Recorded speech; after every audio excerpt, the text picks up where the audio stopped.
Welcome back to AAT Learning Hub. Today we're going to talk on hematopoiesis. Heme means blood and poiesis is to make. So hematopoiesis is the process by which the body makes or produces blood cells. Hematopoiesis is also called as hemopoiesis. In our previous video, we saw that blood is made up of different cells. And these cells, which when mature, have a relatively limited lifespan. Like the RBCs survive for about 120 days, WBCs from a few hours to few days, and platelets for about 5 to 9 days. So then what will happen to our circulation? This is where hematopoiesis comes into play. Hematopoiesis is a process where new blood cells continually replace old ones, and it ensures you have a healthy supply of RBCs to supply oxygen to your tissues, WBCs to fight infection, and platelets to help your blood clot when you're injured. So where does this process occur? Prenatally, around week 2, hematopoiesis begins in the yolk sac. This is called the mesoblast period. Around 2 to 3 months of pregnancy, it starts happening in the liver and partly in the spleen. This is called hepatorenal period. And around 4 to 5 months, it starts happening in the bone marrow, which is medulla osseum. Bone marrow is the spongy tissue located in the cavities of bones. This is where stem cells are found, and this is where blood cells are mostly produced.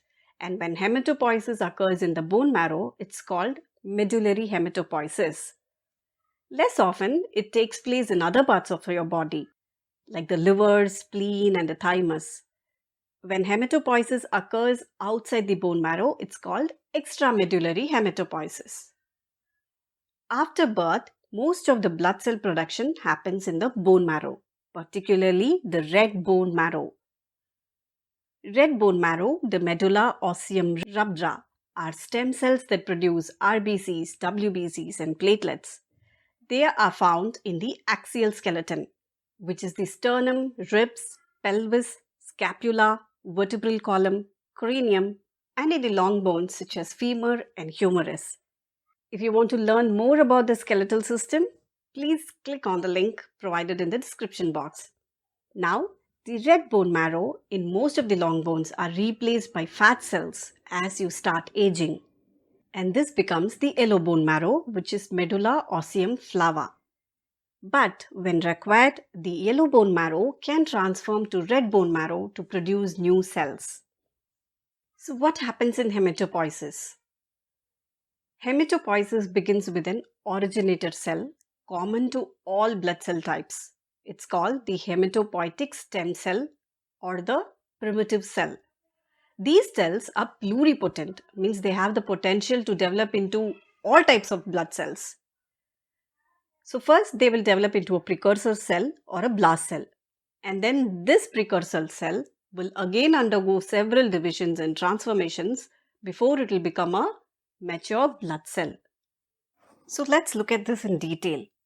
First you have the originator cell, which is the hematopoietic stem cell. So this, apart from making copies of different types of cells, it can also retain its original copy. That is, it can retain its property of being a stem cell.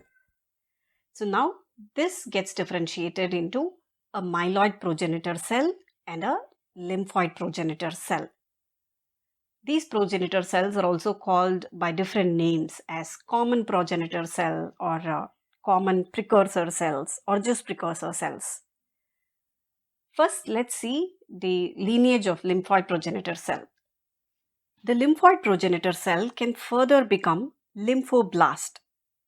And this lymphoblast can again differentiate into different cells. Like you have the B cell.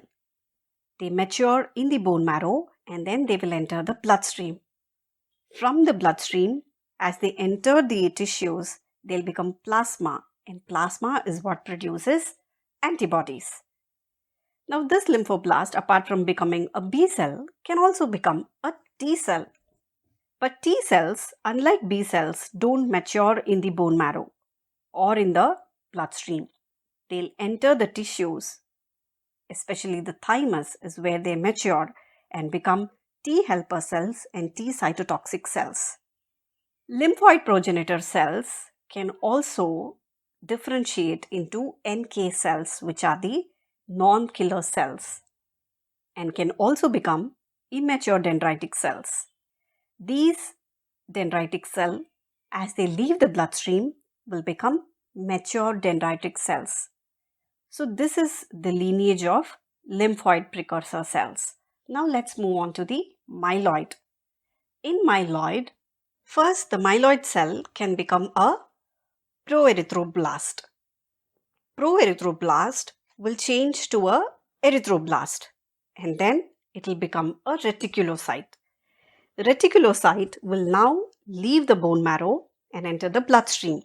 In the bloodstream, reticulocyte, which is still an immature cell, will remain in the bloodstream for about 1 to 2 days, after which it will lose all its nucleus organelles and become a mature erythrocyte.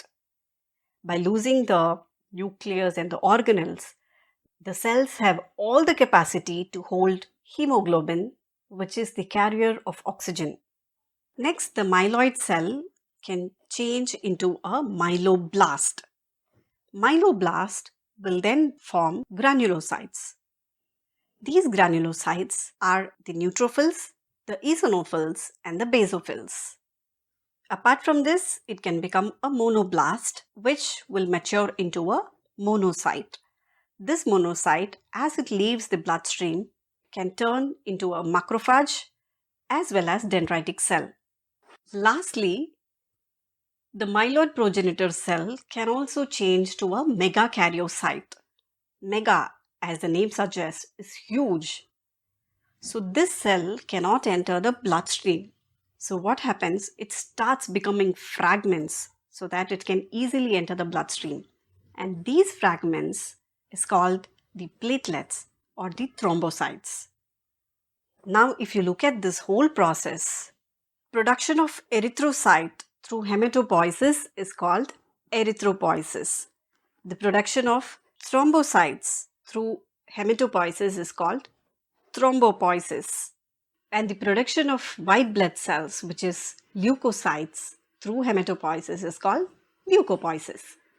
In my previous video, I had mentioned that leukocytes are of two types, granulocytes and agranulocytes. Granulocytes are eosinophil, basophil, and neutrophil, whereas agranulocyte, which means they lack granules, they are the monocyte and the lymphocytes. Now, if you look at this chart again, the monocyte as well as the granulocytes, which is eosinophil, basophil, and neutrophils, they follow the myeloid progenitor cell lineage, whereas the lymphocyte follows a different cell lineage. So this is all about hematopoiesis in brief. Hope this video was helpful. Please leave your feedback and suggestions in the comment section below. Stay connected with AAT Learning Hub. Thank you and happy learning.